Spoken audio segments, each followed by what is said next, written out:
Takıman deydi. Takımanın atak болған, жақсы болғанын білеміз.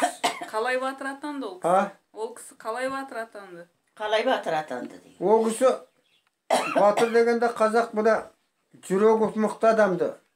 Өзі қуатты, аузы берік.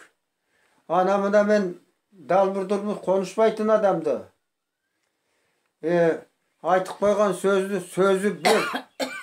Сыры düz болса дағы, сыры 10 болса дағы сырласы. Сөзі бір адамды. Ondan sonra мерген адамды.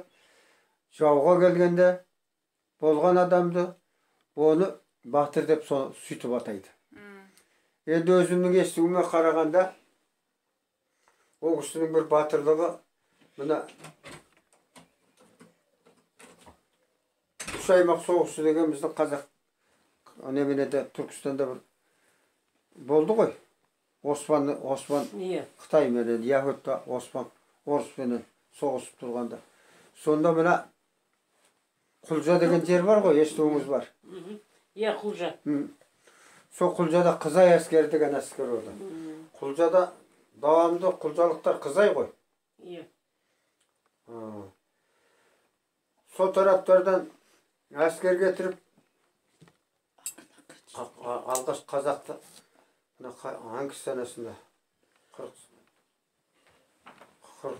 42-43-сінде de Үш аймақ соғысы болып тұрғандарда қазақты біраз Қытай басқаннан кейін Құлжадан әскер кетіріп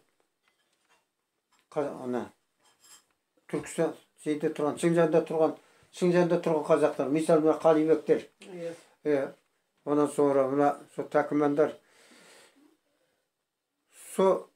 asker getirip sonra askerleri Құлжаның askerleri de sırttan gelgen şey etmey turganda sonda Жыланды деген bir asу var. Сол Жыланды деген асуда Қытай сөздерді басқанда сол Жыланды деген асуда соғысына қойған екен деп естимін. Сол takımandı. Жыланды да соланы tam асу Қытайдың келетін жолына. O zamanдағы şey tek mıltık болады falan. Өсігінде әуеден тұрады, жерден тұрады, өсігінде тұт деп мылтықпен 20-30-50 оқты. Бірақ шығар жіберді. O zamanda ол жоқ. Сонда жаңыз мұс болады. İçinde 5 оқ қана салған. Сонда сол Жыландының тауында отырып, сонда келген Қытай сол Жыландының тауынан асырмай сол жерде тоқтатты деп естеймін. Сол тек мылтықпенен. Келгенін, көрінгенін атып отырып, көрінгенін атып отырып. Сонан кейін Takıman батыр деп сонан кейін барып соғыс. Үндемейтін адам еді